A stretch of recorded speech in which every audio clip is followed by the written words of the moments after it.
जय हिंद साथियों, हार्दिक अभिनंदन एवं स्वागत है आपका अपने परिवार वीपी स्टडी ग्रुप में। जैसा कि आप सभी जानते हैं कि बीएसपीसीएल की वैकेंसी आ चुकी है। बिहार राज्य power holding corporation company limited की टेक्नीशियन की भर्ती आ चुकी है, जो जल्दी ही भरा जाएगा और इसका एग्ज़ाम भी हो जाए अपने नियत समय पे हो जाएगा। तो उसी को ध्यान में रखते हुए हमने ये प्रीवियस ईयर के जितने भी प्रश्न जो बीएसपीएससीएल में पूछे गए उनका सोल्यूशन करा रहे हैं। तो अपना समय बिना नुकसान किए चलिए स्टार्ट करते हैं। यह पहली वीडियो है जिसमें हम कुल बीएसपीसीएल के 15 प्रश्नों को देखेंगे। देखिए, पहला प्रश्न कह रहा है कि 300 केवीए 6600 वोल्ट 440 वोल्ट 50 हर्ज star delta connection 3 phase transformer का प्रति टर्न वोल्टेज 7.9 वोल्ट है। निम्न वोल्टेज और उच्च वोल्टेज यानी लो वोल्टेज और हाई वोल्टेज टर्नों की संख्या पूछ रहा है यहाँ पे। ठीक है, तो प्रश्न में जो देते हैं पहले उसको निकाल लेते। देखिए, यहाँ दिया हुआ है ट्रांसफार्मर, तो किस प्रकार का ट्रांसफार्मर है? तो डेल्टा स्टार। कौन सा ट्रांसफार्मर है? Delta star. तो डेल्टा स्टार ट्रांसफार्मर में आपको याद रखना होगा VL बराबर होता है √3 VPH और डेल्टा में होता है VL बराबर VPH। तो यहाँ ट्रांसफार्मर दिया हुआ कौन सा? Delta star. ठीक, यहाँ पे कह रहा है कि 6600 वोल्ट ऑब्लिक 440 वोल्ट, यानी प्राथमिक में बोलता है जो 6600 वोल्ट है। ठीक है, और जो द्वितीयक में V2 के मान है जो वो 440 वोल्ट है। जो यहाँ वोल्टेज की वैल्यू दी गई है इसको हमेशा हम फेज में कन्वर्ट करके ही लगाते हैं। तो देखिए यहाँ पे अगर हम भी ये प्राथमिक है इसका और ये द्वितीयक है, तो प्राथमिक V1 इक्वल टू या कह सकते हैं VL इक्वल टू VPH, या फिर इसी को हम कह सकते हैं कि ये 6600 वोल्ट है। लेकिन अगर हम द्वितीयक की तरफ आएंगे तो द्वितीयक में स्टार दिया हुआ है, तो स्टार का हो जाता है VL बराबर √3 VPH। फेज वोल्टेज बराबर हो जाएगा लाइन वोल्टेज अपॉन √3। सवाल में जो V1 और V2 की वैल्यू दिया हुआ है वो लाइन वोल्टेज दिया हुआ है, इसको हम फेज वोल्टेज में कन्वर्ट करके सॉल्व करेंगे। तो यहाँ 440/√3, इसको अगर हम सॉल्व करते हैं 440/√3 को, तो 440/√3 ऊपर नीचे √3 का गुणा कर देते हैं और इसको सॉल्व करने के बाद आपका आ जाएगा ये √3 की वैल्यू होती है आपका 1.437। ठीक, तो यहाँ ये हो जाएगा आपका 440 और गुणे 1.437 डिवाइडेड बाई 3। इसको सॉल्व करेंगे और आगे तो ये अप्रॉक्स 254 आएगा। तो आपको V2 की वैल्यू भी मिल गई, V2 की वैल्यू। तो देखिए अब प्रश्न में दिया हुआ है, प्रश्न में कह रहा है कि स्टार डेल्टा कनेक्शन में 3 फेज ट्रांसफार्मर का प्रति टर्न वोल्टेज 7.9 है। प्रति टर्न वोल्टेज 7.9 है, यानी एक टर्न का। तो यहाँ आपको ये समझना होगा। देखिए ऐसे से समझिए, ये मान लीजिए ट्रांसफार्मर की बाइंडिंग है और इसमें हम ये एक टर्न हो गया, ये 2 टर्न हो गया, ये 3 टर्न हो गया। इसी प्रकार सेकेंडरी में भी 1 टर्न 2 टर्न 3 टर्न। तो ये जो एक टर्न का वोल्टेज दिया हुआ है वो 7.9 दिया हुआ है। तो एक टर्न का वोल्टेज या प्राइमरी में हो या सेकेंडरी में हो, केवल एक टर्न का वोल्टेज दिया हुआ है। प्रति टर्न वोल्टेज यानी एक टर्न का वोल्टेज दिया हुआ है 7.9। प्रश्न में जो दिया हुआ है पहला पॉइंट ये दिया हुआ है कि प्रति टर्न वोल्टेज क्या है? प्रति टर्न वोल्टेज दिया हुआ है 7.9। ठीक है, अब देखिए इक्वेशन, अब V1 और V2 को हम लोग निकाल लिए। यहाँ पे आप ये भी जाना चाहिए कि जो ये V1 है ये हाई वोल्टेज बाइंडिंग है, HV साइड है, और ये जो V2 है LV साइड है, लो वोल्टेज बाइंडिंग है। ठीक है, तो यही V1 और V2 में पूछ रहा है कि निम्न वोल्टेज और उच्च वोल्टेज में टर्नों की संख्या क्या है, कितने टर्न है लो वोल्टेज साइड और कितने टर्न है हाई वोल्टेज साइड। ठीक है, तो अब देखिए इक्वेशन जो होता है, आप देखते हैं वोल्टेज और टर्न के बीच में एक रेशियो होता है, एक अनुपात होता है, उसको ध्यान से देखते हैं। देखिए V1/V2 इक्वल टू होता है N1/N2। आप इसी को इस प्रकार से भी लिख सकते हैं, V1N2 बराबर V2N1।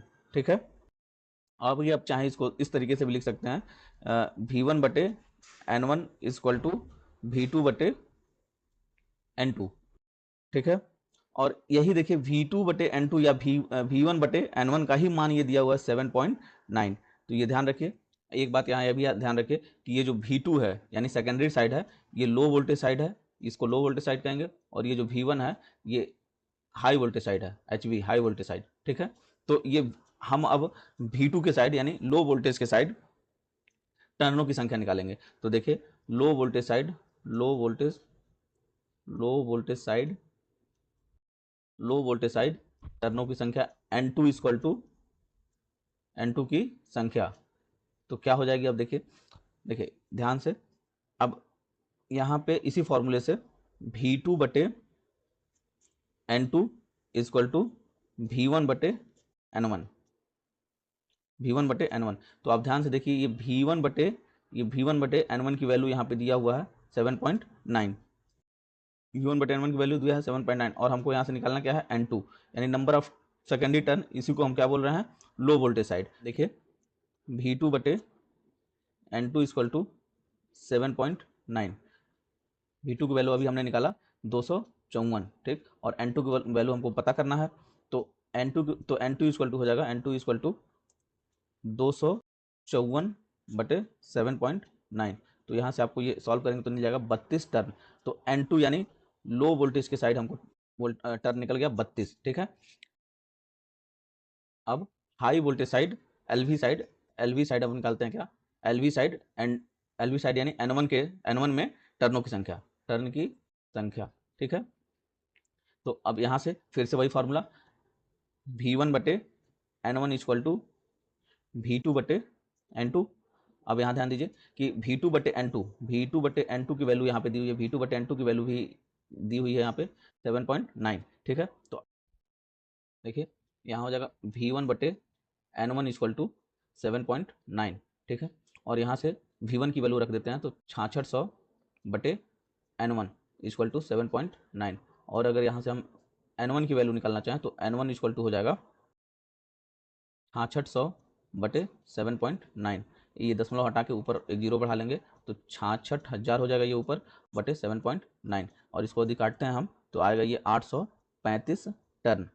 तो आपका N1 की वैल्यू निकल गई, और N1 को हमने क्या कहा था, हाई वोल्टेज साइड।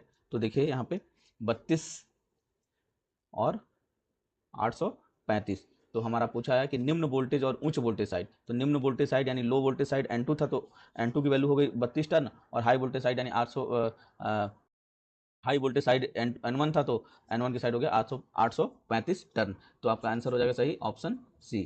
चलिए प्रश्न नंबर 2 कह रहा है कि पावर फैक्टर का मान किसके बीच में होता है।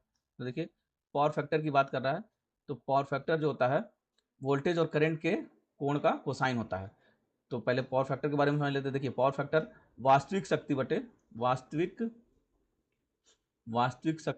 आभासी शक्ति, वास्तविक शक्ति बटे आभासी शक्ति, ठीक है। इसी को हम वास्तविक शक्ति को ही हम कहते हैं VI cos फाई, ठीक है, और आभासी शक्ति को ही कहते हैं VI। यहाँ से VI कट गया तो बचा आपका cos फाई, ठीक। तो यही cos फाई जो होता है ये पावर फैक्टर होता है, ठीक है। और इसी को हम ऐसे भी लिख सकते हैं kilo watt upon kilo volt ampere, ठीक है।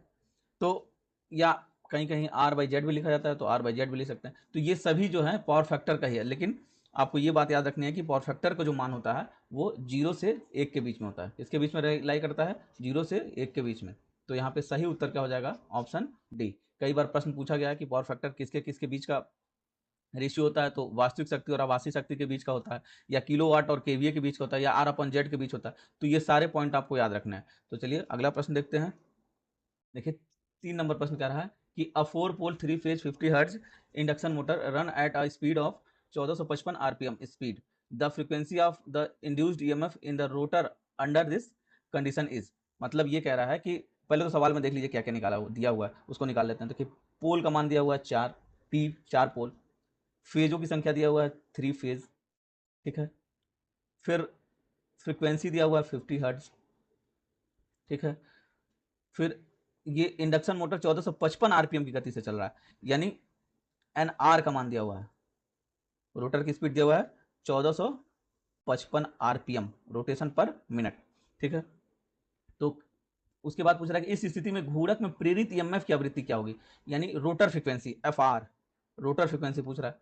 तो देखिए रोटर फ्रीक्वेंसी का जो फॉर्मूला होता है आप ये हमेशा याद रखिए, FR equal to S into F, यानी slip into frequency. Slip into frequency होती है rotor frequency, slip into frequency क्या होती है, रोटर फ्रीक्वेंसी। फिर से एक बार, रोटर फ्रीक्वेंसी जो होती है स्लिप इंटू फ्रीक्वेंसी। अब स्लिप क्या होता है, तो देखिए S, एस इक्वल टू होता है स्टेटर फील्ड स्पीड यानी NS minus NR, rotor field speed upon NS, ठीक है। तो ये हो गया आपका स्लिप का फॉर्मूला। तो अब ध्यान दीजिए प्रश्न में कि हमको NR पता है, NS नहीं पता है। हमको पहले तो यहाँ पे रोटर फ्रीक्वेंसी निकालने के लिए स्लिप की आवश्यकता होगी, तो स्लिप निकालने का फॉर्मूला ये है। तो आइए पहले स्लिप निकालते हैं। तो लेकिन एक चीज़ और देखिए, NS भी हमको नहीं पता है। तो NS का फॉर्मूला होता है NS equal to 120 F/P, 120 F/P। तो देखिए हमको फ्रीक्वेंसी और पोल पता है, यहाँ पोल दिया हुआ है, फ्रीक्वेंसी दिया हुआ है। तो 120 इंटू फ्रीक्वेंसी हो गया 50 और ये पोल हो गया 4, तो 4 तिहाई 12 यानी 30 गुणे 50, 5 तिहाई 1500 हो गया NS। तो NS हमको मिल गया। अब हम यहाँ से स्लिप निकाल सकते हैं। देखिए S इक्वल टू NS यानी 1500 माइनस NR की वैल्यू दिया है 1455 बटे NS यानी 1500। यहाँ से इसको हम काट कूट करते हैं, 45 और 45 बटे 1500, तो 45 बटे 1500 इसको सॉल्व करेंगे तो आएगा आपका 0.03। तो हमको क्या मिल गया, स्लिप मिल गया S।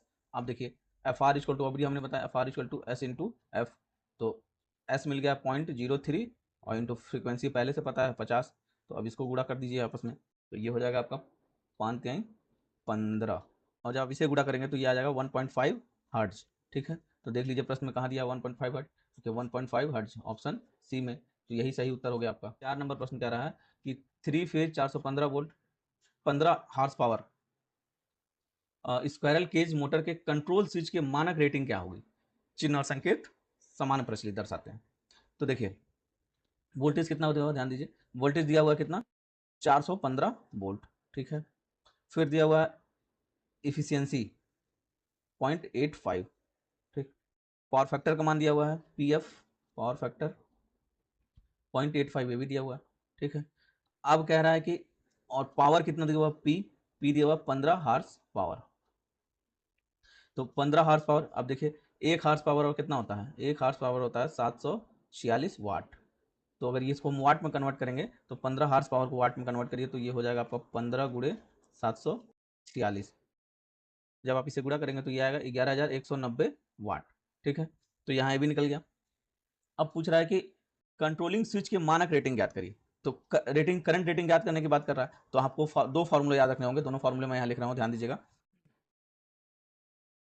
स्क्वायरल केज मोटर के लिए रनिंग करंट और स्टार्टिंग करंट के फार्मूले होते हैं। देखिए रनिंग करंट का फार्मूला होता है IR equal to rated power upon √3 into voltage into power factor into efficiency, और स्टार्टिंग करंट होता है रनिंग करंट का 3 गुना, तो 3 गुणे रनिंग करंट। तो हम आपसे सवाल में पूछ रहा है कि मोटर के कंट्रोल स्विच के मानक करंट रेटिंग यानी स्टार्टिंग करंट कितना होगा, कितनी करंट हम उसको देंगे कि वो वहां से वो स्टार्ट हो जाएगा। तो हमको स्टार्टिंग करंट निकालना है। तो स्टार्टिंग करंट होता है स्टार्टिंग करंट इक्वल टू 3 गुना रनिंग करंट। तो हमको रनिंग करंट का फॉर्मूला यहाँ ऊपर दिया हुआ रनिंग करंट। तो रनिंग करंट अगर हम IR निकालेंगे तो देखिए रेटेड पावर हमने अभी यहाँ निकाला 11,190 बटे यहाँ पे √3, वोल्टेज दिया हुआ है कितना 415 वोल्ट, और पावर फैक्टर का मान दिया हुआ है 0.85 और इफिशियंसी भी दिया हुआ है 0.85। अब इसे हम स्टार्टिंग करंट के फार्मूले में रख देते हैं। स्टार्टिंग करंट के फार्मूले में स्टार्टिंग करंट, तो स्टार्टिंग करंट का फार्मूला था 3 गुणे, यहाँ देखिए 3 गुणे रनिंग करंट, तो 3 गुणे रनिंग करंट ऊपर 11,190 डिवाइडेड बाई √3 इंटू 415 गुणे 0.85 इंटू 0.85। अब इसको हम कैलकुलेट करेंगे तो ये आ जाएगा 63.73 एम्पियर। देखिए ये तो हुआ कैलकुलेशन करने का तरीका। यदि आपको केवल सवाल पढ़कर ऑप्शन देखकर एलिमिनेट करना होता, छाटना होता, तो देखिए समझने एकदम बिल्कुल आसान है। इस सवाल को उतना सॉल्व करने की आवश्यकता नहीं थी। ध्यान से देखिए, देखिए सवाल में कह रहा है कि कंट्रोलिंग स्विच के मानक करंट की रेटिंग बताइए। तो देखिए एक तो सवाल में ICTP दिया हुआ, आयरन क्लैड ट्रिपल पोल।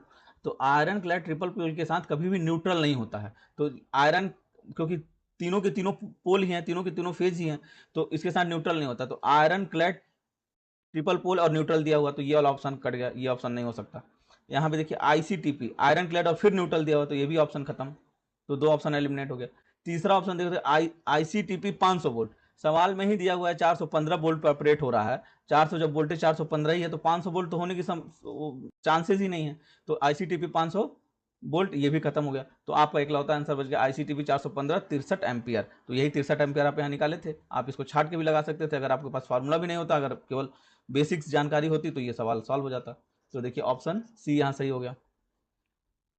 5 नंबर प्रश्न कह रहा है कि एक सिंक्रोनस जनरेटर के 5वें हार्मोनिक्स वोल्टेज को हटाने के लिए कॉइल में कितने डिग्री शॉर्ट पिच करना होगा। तो देखिए शॉर्ट पिच एंगल निकालने के लिए एक फॉर्मूला होता है शॉर्ट पिच 180 बटे जितना हार्मोनिक्स दिया रहा है वो नंबर ऑफ हार्मोनिक्स।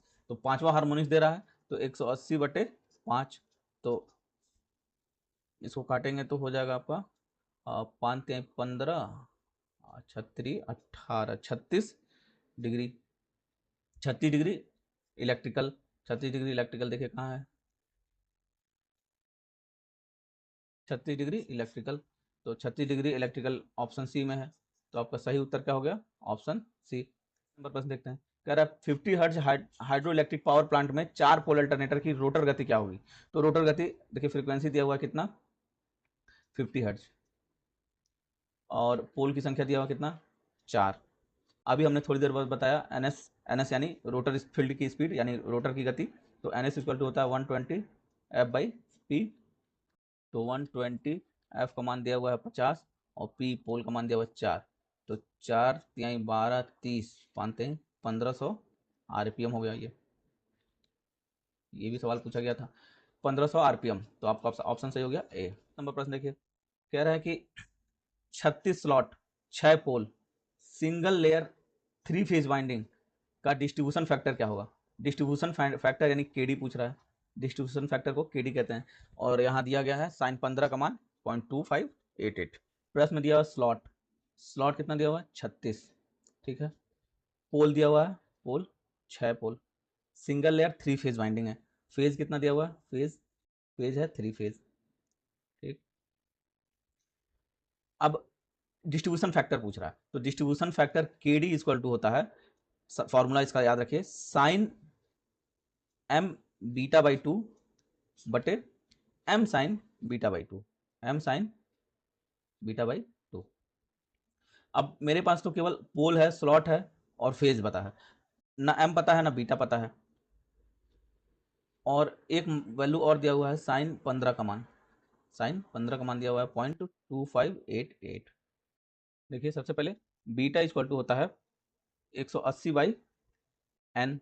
तो 180 बाई एन, अब एन क्या है, number of slot per pole. N को क्या कहते हैं, number of slot per pole, number of slot per pole, number of slot per पोल। तो एन का फॉर्मूला हो जाता है आपका, इसे कहते हैं number of slot per pole. N equal to होता है खांचों की कुल संख्या बटे पोल की कुल संख्या, खांचों की कुल संख्या बटे, खांचों की कुल संख्या बटे पोल की कुल संख्या, पोल की कुल संख्या, पोल की कुल संख्या। तो खांचों की संख्या देखिए कितना दिया हुआ है, प्लॉट 36 और पोल की संख्या दिया हुआ है 6। तो आपका एन निकल जाएगा यहाँ से सचा के 36। तो एन इक्वल टू हो गया 6। तो अब बीटा क्या हो जाएगा, बीटा तो 180 बटा 6, 36 18 30। तो बीटा की वैल्यू भी निकल गई यहाँ। तो देखिए अब एम का वैल्यू निकालना है। तो एम एम होता क्या है, एम होता है प्रति फेज प्रति पोल की संख्या। तो यहाँ पे फिर से लिखिए एम। तो एम क्या है, प्रति पोल प्रति फेज की संख्या, प्रति पोल यानी एक पोल प्रति पोल, प्रति पोल प्रति फेज की संख्या, प्रति फेज की संख्या, फेज की संख्या। तो प्रति पोल प्रति फेज की संख्या को हम क्या कहते हैं, एम। तो per pole upon number of phase, slot per pole, slot per pole upon number of phase, number of phase. तो आप ध्यान दीजिए स्लॉट पर पोल, तो नंबर ऑफ स्लॉट पर पोल हम लोग अभी निकाले हैं कितना 6, और फेज कितना दिया हुआ है 3 फेज, तो 3 फेज। तो ये आपका एम का मान हो गया 2, ठीक। तो अब आप ध्यान दीजिए कि आपके पास बीटा की वैल्यू मिल गई 30 डिग्री, एम की वैल्यू मिल गई 2। अब फॉर्मूले में देखिए कि अब हमको निकालना था यहाँ से के डी। तो सारे मान पुट करते हैं,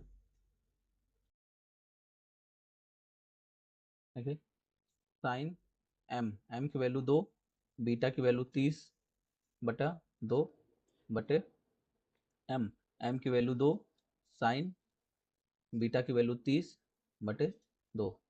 इसको सॉल्व करते हैं आगे। साइन 30 डिग्री, 2 से 2 कट जाएगा, बटे 2 इंटू साइन 15 डिग्री। साइन 30 का मान होता है 1/2, या इसी को लिखते हैं 0.5। फिर आगे सॉल्व करते हैं। 0.5 अपॉन साइन 30 का मान 0.5 अपॉन 2 इंटू साइन 15 का मान सवाल में दिया हुआ है 0.2588। नीचे इसको गुणा करेंगे तो 0.5 अपॉन 76, यहाँ दशमलव लग गया। अब इसको आगे हम और सॉल्व करते हैं अगर, तो ये 0.5 के आगे 1 2 3 जीरो लगा देते हैं। ये 0.5 1.76, 4 अंक तो दशमलव से दशमलव हो गया। अब इसको जब हम काटेंगे तो ये आएगा 0.966। तो आपका सही उत्तर हो गया 0.99966, 0.966। देखिए ऑप्शन ए में दिया हुआ है। इस प्रकार के 3 4 स्टेप वाले सवाल पूछे गए हैं सब। 8 नंबर प्रश्न देखते हैं। कह रहा है कि मल्टीपल बाइंडिंग ट्रांसफार्मर की 12 वोल्ट 2.5 रेटेड की गई secondary winding, 2 secondary winding series में जुड़ी हुई है। सेकेंडरी आउटपुट टर्मिनल पर वोल्टेज और करंट क्या होगा? देखिए सर्किट किस में जुड़ी है? सीरीज में। सर्किट किस में जुड़ी है? सीरीज में। और पूछ क्या कह रहा है? वोल्टेज और करंट। ठीक है, तो आप ही बताइए कि सीरीज में करंट कैसी होती है? सीरीज में जब भी करंट का हम टोटल निकालते हैं तो सीरीज में जो करंट होती है वो सेम होती है कहीं भी। देखिए जैसे मान लीजिए कोई ये सर्किट है, ये 3 रेजिस्टेंस लगे हुए हैं, तो ये सीरीज में है, तो सीरीज में जो करंट यहाँ होगी वही करंट यहाँ भी होगी, वही करंट यहाँ भी होगी। तो सीरीज में करंट सेम होती है, तो सीरीज में करंट सेम होती है, एक जैसी होती है हर जगह। तो सीरीज में करंट सेम होती है तो करंट कितना मान दिया? 2.5, तो 2.5 फिक्स हो गया, ये करंट 2.5 ही रहेगी। अब देखिए वोल्टेज कह रहा है कि रेटेड में दी गई सेकेंडरी वाइंडिंग सीरीज में दी हुई, तो सेकेंडरी में आउटपुट में वोल्टेज और करंट, तो करंट निकल गया। अब वोल्टेज सेकेंडरी वाइंडिंग है तो 2 सेकेंडरी वाइंडिंग है, तो एक में 12 वोल्ट है, दूसरे में भी 12 भी होगा, तो वोल्टेज जुड़ जाता है, तो 12 12 24। तो आपका ऑप्शन सही क्या हो जाएगा? 24 वोल्ट और 2.5 एम्पियर करंट। तो 24 volt 2.5 ampere current, option c सही हो गया। 9 नंबर प्रश्न। 9 नंबर प्रश्न कह रहा है एक 8 pole lap bound, lap LAP lap यानी A बराबर P डीसी मशीन में 720 आर्मेचर कंडक्टर हैं। पोल से पोल पिच का 70% समाविष्ट करता है। प्रत्येक पोल फेस में कंपनसेटिंग वाइंडिंग के कंडक्टर्स की संख्या लगभग कितनी होगी? देखिए यहाँ देखिए पोल का मान कितना दिया हुआ है? 8। ठीक, अब नंबर ऑफ कंडक्टर कितना दिया हुआ है? नंबर ऑफ कंडक्टर दिया हुआ अपना 720। तो पर पोल आर्मेचर कंडक्टर की संख्या कितनी होगी?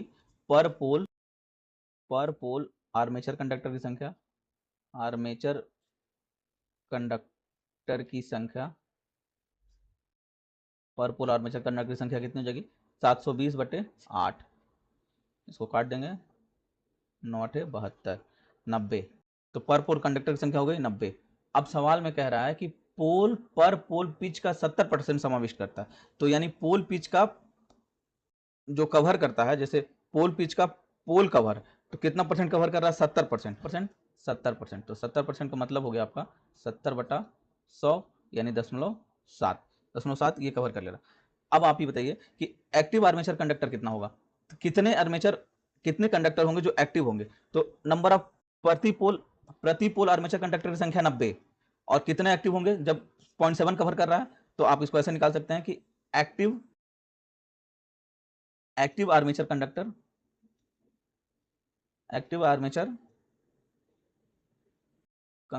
Equal to 0.7 into 90। तो इसको आप गुणा करेंगे तो हो जाएगा ये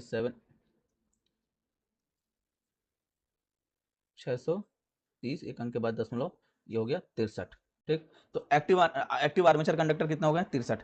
तो अब बताइए कि कंपनसेटिंग वाइंडिंग में चालकों की कुल संख्या कितनी होगी? तो जब हमारे पास 8 ही पोल है तो ये कंडक्टर 8 पोल में ही तो डिवाइड होंगे, तो कितने कंडक्टर हो जाएंगे टोटल? तो कितने हो जाएंगे ये टोटल? जब मेरे पास एक्टिव कंडक्टर कितने हैं? 63, और पोलों की संख्या है 8, तो 63/8 करेंगे हम। 63/8 तो हमको क्या मिल जाएगा, कंपनसेटिंग वाइंडिंग के संख्या के कितने कंपनसेटिंग वाइंडिंग हमारे पोल में होंगे प्रति पोल। तो ये हो जाएगा लगभग, इसको हम भाग देते हैं तो हो जाएगा ये 7.87। तो पोल तो कभी पूरा होगा, तो 7 की जगह ये 8 लगभग। तो देखिए 8 कहाँ दिया, 8 कंडक्टर प्रति पोल, यानी एक पोल पर कुल 8 कंडक्टर आएंगे। एक पोल पर कितने कंडक्टर आएंगे, 8 पोल, 8। तो ये आपका आंसर हो गया क्या, ऑप्शन डी सही हो गया। देखते हैं क्या है कि दो लैंप पोस्ट एक दूसरे से 16 मीटर की दूरी पे हैं। देखिए ये दो लैंप, पहला एक, ये दूसरा लैंप, मान लीजिए इसको ए मान लेते हैं और इसको बी। ये दोनों एक दूसरे से कितने दूरी पे हैं, 16 मीटर, ठीक है। अब कह रहा है कि दोनों लैंप की बढ़ती ऊंचाई 6 मीटर है, तो ये भी 6 मीटर ऊंचा है लैंप, यहाँ पे लगा हुआ है, और ये भी 6 मीटर ऊंचा है, यहाँ पे लगा हुआ है, ठीक। ये दोनों लैंप लगे हुए हैं और दोनों कितने कितने ऊंचाई पे है, 6-6 मीटर की, 6 मीटर ये भी है और 6 मीटर ये भी है। अब कह रहा है कि दोनों पर 200 सीपी के लैंप लगे हुए हैं, तो ये लैंप 1 है और ये लैंप 2 है लगे हुए हैं। भूमि पर दोनों लैंप के मध्य बिंदु पर प्रदीप्ति क्या होगी, दोनों के, अब इन दोनों के मध्य बिंदु पर भूमि पर, तो ये भूमि है, ग्राउंड है, ये ग्राउंड है, तो ग्राउंड के दोनों के मध्य बिंदु, तो मध्य बिंदु यानी ये हुआ मध्य बिंदु, तो मध्य बिंदु ये पूरा टोटल 16 है, तो मध्य बिंदु ये आधा 8 हो जाएगा, ये आधा ये 8 हो जाएगा। कह रहा है कि मध्य बिंदु सी पर, यहाँ अगर इसको हम सी मान लेते हैं, तो मध्य बिंदु सी पर कितना प्रदीप्ति होगा, तो यहाँ पर कितना प्रदीप्ति उत्पन्न होगा। अब देखते हैं, अब देखिए यहाँ कह रहा है उनमें 200 सीपी के लैंप लगे हैं, तो 200 सीपी यानी सीपी यानी कैंडल पावर, कैंडल पावर, और कैंडल पावर को हम क्या कहते हैं, ज्योति तीव्रता, ज्योति तीव्रता, ज्योति तीव्रता, इसी को क्या कहते हैं, ज्योति तीव्रता को आई। इसका मान दिया होगा कितना, 200, ठीक है। तो प्रदीप्त का फार्मूला होता है E equal to I cos theta बटे आर स्क्वायर, ठीक। एक बात और ध्यान में रखिए, कॉस थीटा की वैल्यू कि जब भी सतह के किसी बिंदु पर प्रदीपन का स्रोत या लैंप के ठीक नीचे प्रदीपन का स्रोत पूछा जाता है, तो कॉस थीटा की वैल्यू जो होती है वो 3 गुना ले लेते हैं, कॉस की पावर 3 थीटा, ठीक। कब ऐसा कब करते हैं, जब किसी, जैसे मान लीजिए कि ये कोई लैंप ऊपर लगा हुआ है और इसी के नीचे यहाँ पे, इसी के नीचे यहाँ पे सतह पे कुछ दूरी पर पूछ रहा है या इसी के नीचे पूछ रहा है, इस केस में हम कॉस थीटा की वैल्यू को कितना गुना लेते हैं, 3 गुना, तो कॉस की पावर 3 थीटा, ठीक है। तो यहाँ पे ये थीटा की वैल्यू दी है, थीटा, ये थीटा एंगल है, तो एंगल से जो रेखा लगी होती है वो आधार होती है, आधार, और उस पर जो लंब खींचा जाता है वो लंब कहलाता है, लंब। तो यहाँ ये आधार हो गया, यहाँ पे ये आधार हो गया, आधार, और यहाँ ये लंब हो गया। तो अब हमको पता है कि इसकी वैल्यू निकालनी है, ये कर्ण है, तो ये कर्ण है, तो कर्ण की वैल्यू निकालनी है, तो देखिए फॉर्मूला होता है कर्ण बराबर अंडर रूट आधार का स्क्वायर, आधार का स्क्वायर प्लस लंब का स्क्वायर, ठीक है। इसको फॉर्मूला में पुट करते हैं, आधार कितना दिया हुआ है, 6 का स्क्वायर बटे 8 का स्क्वायर, ये हो गया 6 के 36 प्लस 64 यानी अंडर रूट 100 यानी 10। तो कर्ण कितना मिल गया, 10, तो एक ये 10 हो गया, तो ये भी 10 हो जाएगा, तो हमको यहाँ पे मिल गया कर्ण की वैल्यू कितना, यहाँ पे हम लिख लेते हैं 10, ये भी 10, ठीक है। फॉर्मूला में अब तीनों वैल्यू मिल गई हमको, तो फॉर्मूला में दिया हुआ कि कॉस थीटा, तो अब कॉस थीटा की वैल्यू क्या होती है, तो कॉस थीटा देखिए हम लोग पढ़ाए हैं बचपन से, लाल बटे कक्का, के ए, तो साइन कॉस, तो कॉस थीटा बराबर होता है आधार बटा कर्ण, तो आधार इसमें दिया हुआ कितना 6 और कर्ण कितना है 10, तो कॉस थीटा की वैल्यू मिल गई आपको कितना 0.6, ठीक है। अब इस फार्मूले को अपने हिसाब से हम बना लेते हैं, देखिए E इक्वल टू 2 भाग है, दोनों भाग को निकालना है प्रदीपन, तो 2 हो गया गुड़े आई कॉस क्यूब थीटा भी हमने बताया 1 मिनट पहले बताया कि जब भी किसी सतह के किसी बिंदु पर प्रदीपन का स्रोत या लैंप का स्रोत ठीक नीचे की तरफ पड़ रहा हो, ठीक प्रदीपन के ठीक नीचे की तरफ पड़ रहा हो, तो कॉस को 3 गुना ले लेते हैं, तो कॉस की पावर 3 थीटा बटे, यहाँ आर की जगह हम एच लिख सकते हैं, ऊंचाई दिया हुआ है ये एच, तो ये एच स्क्वायर।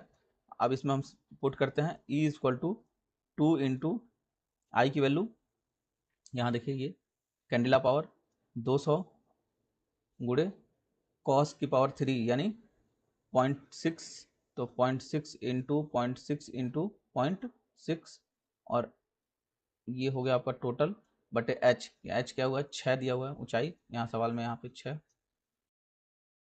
तो 6 गुड़े 6। अब जब इसको सॉल्व करेंगे, देखिए 2 गुड़े 200 गुड़े 0.6, तीनों दशमलव हटाएंगे तो नीचे की तरफ हम 1000 बढ़ा लेंगे, ठीक। तो 6 गुड़े 6 गुड़े 6 और गुड़े फिर 6 गुड़े 6, 2 से 2 6 कट गया। अब एक जीरो से ये एक जीरो, 2 जीरो से 2 जीरो कट गया। अब नीचे आपका बच गया 2, ऊपर बच गया आपका 2 गुड़े 6 बटे 10, ये हो गया 6 दूना 12 दूना 24 बटा 10 यानी 2.4। तो आपका सही उत्तर क्या आ गया, 2.4 लक्स।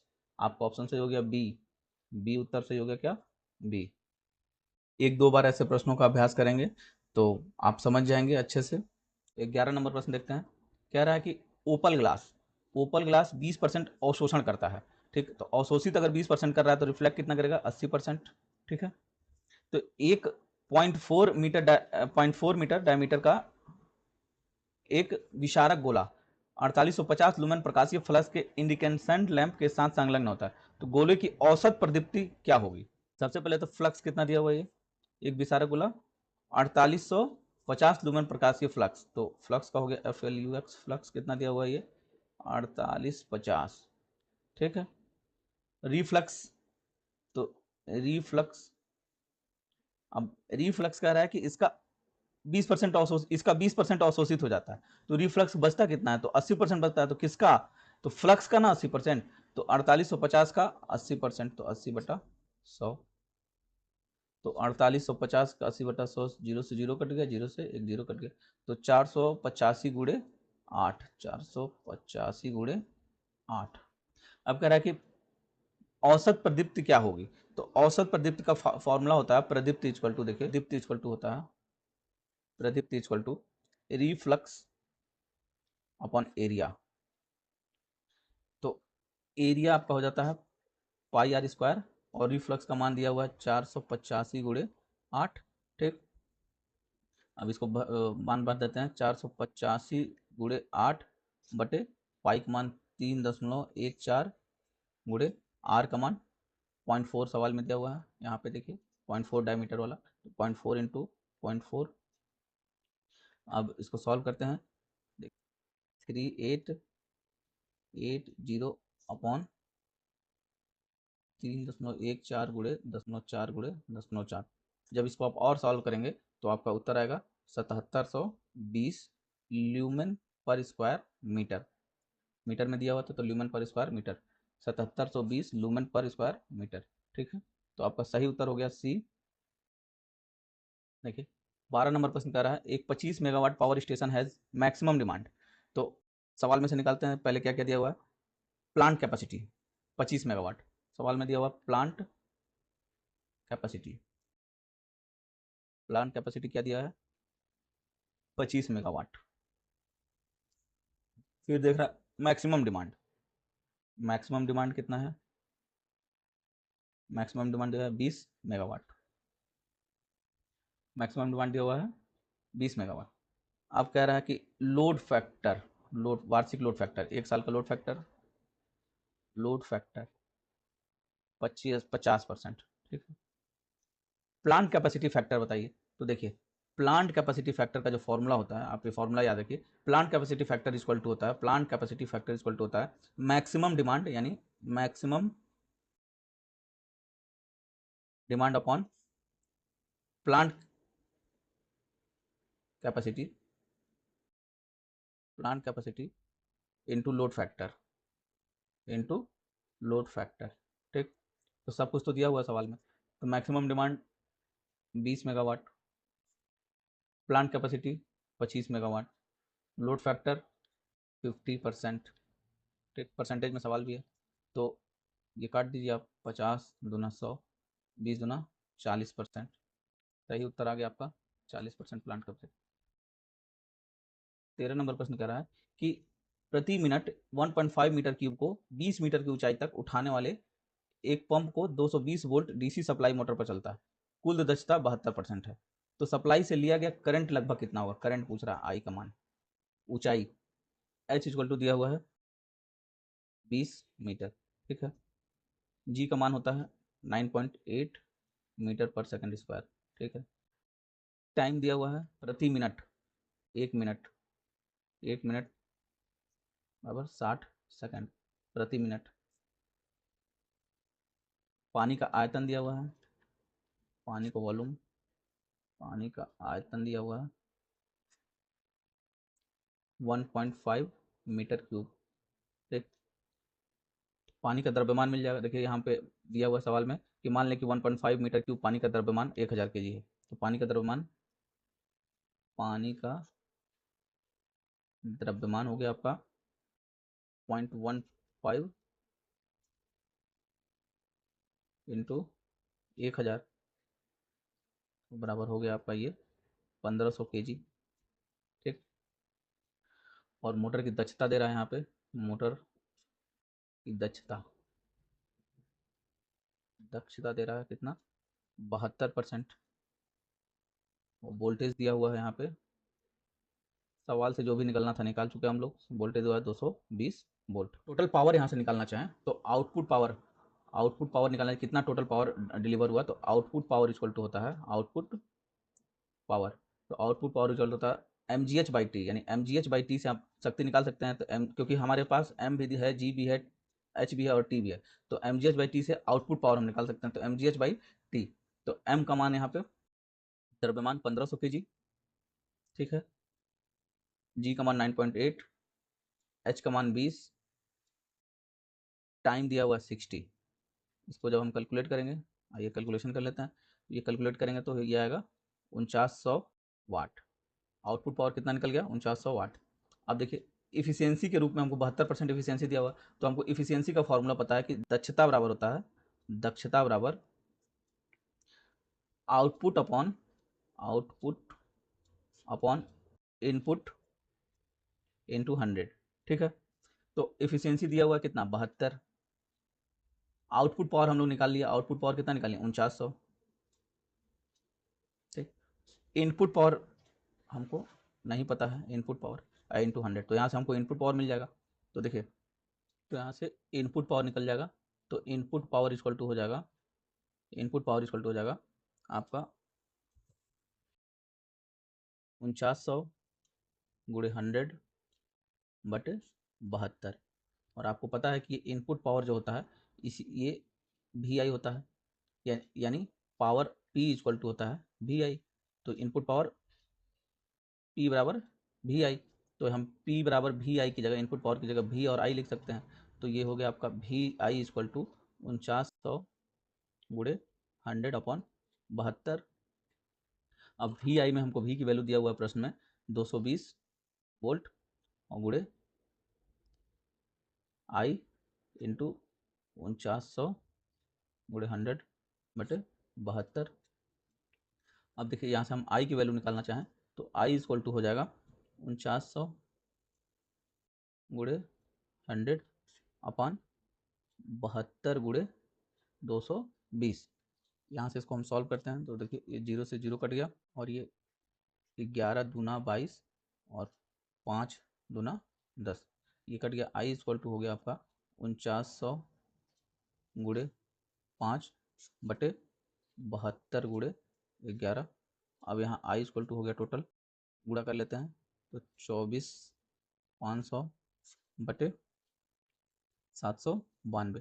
इसको जब अगर सॉल्व करेंगे आप, तो ये आपके पास आएगा 30.934, यानी लगभग 31, ठीक है।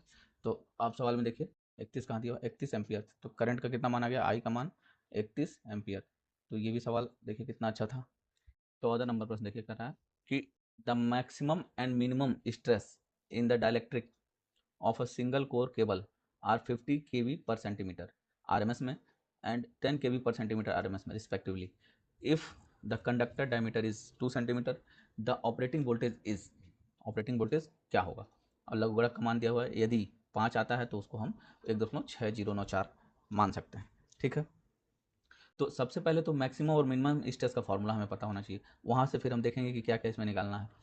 ये फॉर्मूला हो गया जी मैक्स और जी मिन का। अब जी मैक्स और जी मिन के बीच में रिलेशन देख लेते हैं। देखिए, जी मैक्स अपॉन जी मिनिमम के बीच का रिलेशन होता है डी अपॉन डी। अगर इसको रख के काटेंगे तो यही निकलेगा, जी मैक्स अपॉन ये, इनके बीच का रिलेशन हो गया। अब देखिए, अब इसके बाद हम सवाल की ओर चलते हैं कि सवाल में क्या क्या दिया हुआ है और कैसे सॉल्व होगा ये। देखिए, सवाल में कह रहा है मैक्सिमम एंड मिनिमम स्ट्रेस, तो यानी जी मैक्स की वैल्यू कितना दिया हुआ है, देखिए 50 केवी पर सेंटीमीटर में। ठीक है, डायमीटर कितना दिया हुआ है, डी, डी दिया हुआ है 2 सेंटीमीटर। जी मिनिमम, जी मिनिमम 10 केवी, जी मिनिमम दिया हुआ है 10 केवी पर सेंटीमीटर। ठीक है, ज्ञात क्या करना है, ऑपरेटिंग वोल्टेज, ऑपरेटिंग वोल्टेज। ठीक, ऑपरेटिंग वोल्टेज याद करना है। तो हमारे पास इस रिलेशन से अगर देखें तो जी मैक्सिमम दिया हुआ, जी मिनिमम दिया हुआ, स्मॉल डी का मान दिया हुआ, कैपिटल डी का मान हमको ज्ञात करना होगा। तो अगर कैपिटल डी का मान अगर हम ज्ञात कर लें तो हम इस फॉर्मूले में रख के निकाल सकते हैं। तो देखिए, कैपिटल डी को इसी में हम रख देते हैं, तो कैपिटल डी का मान यहाँ से निकल जाएगा।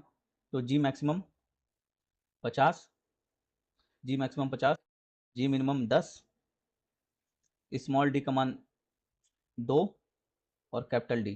तो यहाँ से कैपिटल डी इक्वल टू हो जाएगा, डी इक्वल टू 50 गुणे 2/10। ये आपका निकल गया यहाँ से 50 गुणे 2/10 यानी 100/10 यानी ये आ गया 10। तो डी का मान निकल गया 10 सेंटीमीटर। अब मेरे पास सारे वैल्यू मिल गए, अब जो भी पूछेगा हम निकाल देंगे। जी मैक्स इक्वल टू हुआ 2v upon d log e, capital D upon small d. ठीक है, अब इसमें हम मान रखते हैं 2, भी का मान पूछ रहा है, डी मेरे पास आया 10, स्मॉल डी आया 2 log e, capital D upon small d, तो capital D 10 upon small d 2। यहाँ से जी मैक्स, जी मैक्स की वैल्यू हमको पता है, जी मैक्स की वैल्यू यहाँ हम रख देते हैं 50। अब यहाँ पे 2v अपॉन 2 गुणे लॉग ई 10/2, यहाँ से v की वैल्यू निकालते हैं तो v इक्वल टू हो जाएगा जी मैक्स 50 गुणे 2 लॉग ई 5/2 कर लेते हैं। देखिए, अब ये हो गया 50 गुणे 2 लॉग ई 5/2, भी की वैल्यू हो गई 50 गुणे 2 लॉग 5 का मान सवाल में दिया हुआ था 1.6094/2, 2 से 2 कट गया। अब आपके पास बच गया 50 गुणे 1.6094। इसको जब आप गुणा करेंगे तो ये आएगा 80.4 किलो वोल्ट। 80.4 है, 80.5 यहाँ दिया हुआ है। चलिए, यही सही उत्तर हो गया, ऑप्शन डी। 15 नंबर प्रश्न देखते हैं।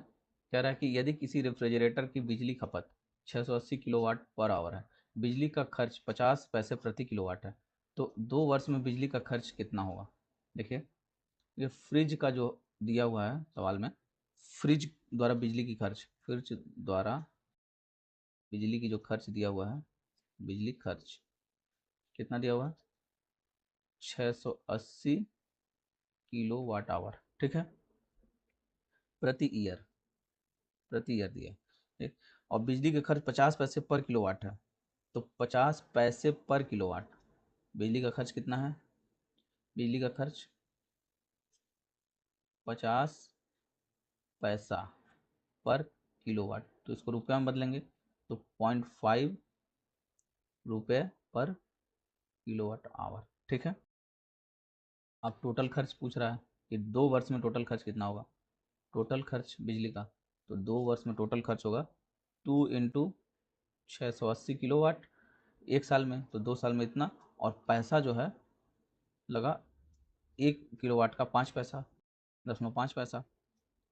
तो टोटल कितना खर्च आ जाएगा रुपए में, टोटल खर्च रुपए में टोटल खर्च रुपए में आ जाएगा आपका, इसको गुणा कर देंगे तो 2×9 = 8, 2×9 = 16 के 6 हाथ लगा 1, 8×6 = 12, 1 1360 गुणे 0.5, 1360 का 0.5 में गुणा करेंगे तो ये आ जाएगा 680 रुपये। और देखिए 680 रुपये कहाँ है, 680 रुपये, ऑप्शन सी सही उत्तर हो गया। चलिए इसी वीडियो के साथ आज इतना ही रखते हैं, फिर हम अगली वीडियो में प्रीवियस ईयर के जितने भी न्यूमेरिकल प्रश्न हैं उनको फिर हम अगली वीडियो में लेके आएंगे। ऐसे ही करते हुए हम पूरा बिहार होल्डिंग कॉर्पोरेशन में जितना भी न्यूमेरिकल प्रश्न पूछे गए हैं इलेक्ट्रिकल में उन सभी का रिवीजन करा देंगे। तो चलिए हम मिलते हैं आपसे अगली वीडियो में, तब तक के लिए अपना ख्याल रखिए, अच्छे से रहिए। धन्यवाद। जय हिंद, जय भारत।